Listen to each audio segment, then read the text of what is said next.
வணக்கம். என்னுடைய பெயர் பேராசிரியர் தீபக். நான் டிசம்பர் 3 மாற்றுத்திறனாளிகள் அமைப்பினுடைய மாநில தலைவராக இருக்கிறேன். சாதாரண மாற்றுத்திறனாளியாக இருக்கிறேன். பல ஆண்டு காலமாக ஒரு இயற்கையை ரசிக்க முடியாத, தூரத்திலிருந்தே அண்ணாந்து பார்க்கக்கூடிய இடத்துல இருந்த இந்த மாற்றுத்திறனாளிகள் சமூகத்திற்கு கடற்கரை சாத்தியப்பட்டிருக்கிறது, கடல் அலை சாத்தியப்பட்டிருக்கு, கடல் தண்ணீர் சாத்தியப்பட்டிருக்குங்கிறது உண்மையிலேயே மனசுக்கு நெருக்கமான ஒரு விஷயம். அந்த காலத்து சோழர் ராஜேந்திர சோழன் கடலை தன் கை கொண்டான், எல்லா இடத்தையும் தன்னுடைய இடத்துமா ஆக்கிக்கிட்டான்னு சொல்லுவாங்க. ஆனால் இன்றைக்கு இருக்கக்கூடிய தமிழக முதலமைச்சர் அவர்கள் இந்த கடற்கரையை சாதாரண மாற்றுத்திறனாளிகளுக்கு சாத்தியப்படுத்துவதன் மூலமாக எங்கள் உள்ளத்தை அவர் எடுத்துக்கிட்டார் அப்படிங்கிறதான் யதார்த்தமாக நம்ம பார்க்கணும்.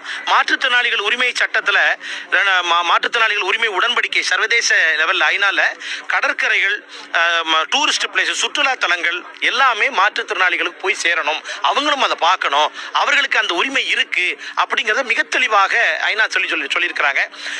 இன்சியான் பிரகடனம் அப்படிங்கிறது 2012 மாற்றுத்திறனாளிகளுடைய உரிமைகள் எல்லாமே ஏட்டு சுரக்காயா இருக்கு, கறி கோதவரதுல யதார்த்தத்துக்கு வர வேண்டும் என்பதை உலக மாற்றுத்திறனாளிகள் ஒரு பிரகடனமாக இன்சியான் நாங்கள் கொண்டு வந்தோம். அப்படி பார்க்கும்போது அதுக்கு மேக் த ரைட் ரியல், உரிமைகளை உண்மையாக்குங்க. இப்போ இங்க நீங்க பார்க்கிறது எங்களுடைய டூரிஸ்ட் ரைட்ஸ், எங்களுடைய சுற்றுலா கலாச்சார உரிமை என்பது யதார்த்தத்திலையும் நடைமுறைக்கு வந்திருக்கு. என்னை எங்க வீட்டில் எங்க பெரியப்பா பெரியம்மா விட்டு போயிடுவாங்க சார், விட்டு போயிடுவாங்க.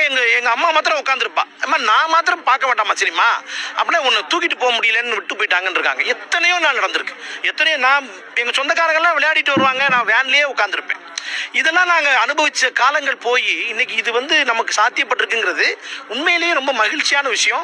இதை நான் எப்படி சொல்றதுன்னு தெரியல. நான் என்னுடைய கஷ்டத்தை ஒரு 2 வரியில சொல்லவும் முடியாது, அது நீங்க டக்குன்னு புரிஞ்சுக்கவும் முடியாது. ஆனால் இது உள்ளபடியே மகிழ்ச்சி சார். உங்களுக்கு எல்லாம் கடற்கரைக்கு வரும்பொழுது எவ்வளவு மகிழ்ச்சி வருது சார். நீங்க காதலா இருந்தாலும் கடற்கரைக்கு வர்றீங்க, சோகமா இருந்தாலும் கடற்கரை. அப்போ உங்களுக்கு இருக்கக்கூடிய ஒரு சந்தோஷமோ துக்கமோ அது எங்களை மாதிரியான சாதாரண மாற்றுத்திறனாளிக்கு வராதா? உடம்புல தானே உள்ளம் நல்லா தானே இருக்கு. உங்களுக்கு இருக்கிற அதே உள்ளம் தானே எங்களுக்கு இருக்கு. அப்ப எங்களுக்கு அது சாத்தியப்படணும் தானே. இன்னைக்கு சாத்தியப்பட்டிருக்கு, அது சந்தோஷம். இது அரசியலுக்கு அப்பாற்பட்டு அரசாங்கத்தினுடைய ஒரு அற்புதமான ஒரு நிகழ்ச்சியாக பார்க்கணும். தந்தை பெரியார் அவர்கள் ரஷ்யா போகும் பொழுது நீங்க எதை பார்க்க விரும்புகிறீர்கள் அப்படின்னு அந்த அரசாங்கம், ருஷ்ய அரசாங்கம் கேட்கும் பொழுது நான் சிறைச்சாலையை பார்க்க விரும்புகிறேன்னு தந்தை பெரியார் சொன்னாங்களாம். அப்ப ஏன்னா அந்த அரசாங்கம் எப்படி நடக்குங்க, சிறைச்சாலையை பார்த்தா கண்டுபிடிச்ச முடியும்னு சொன்னாங்க. நாங்க கொஞ்சம் மாறுதலா சொல்றோம்.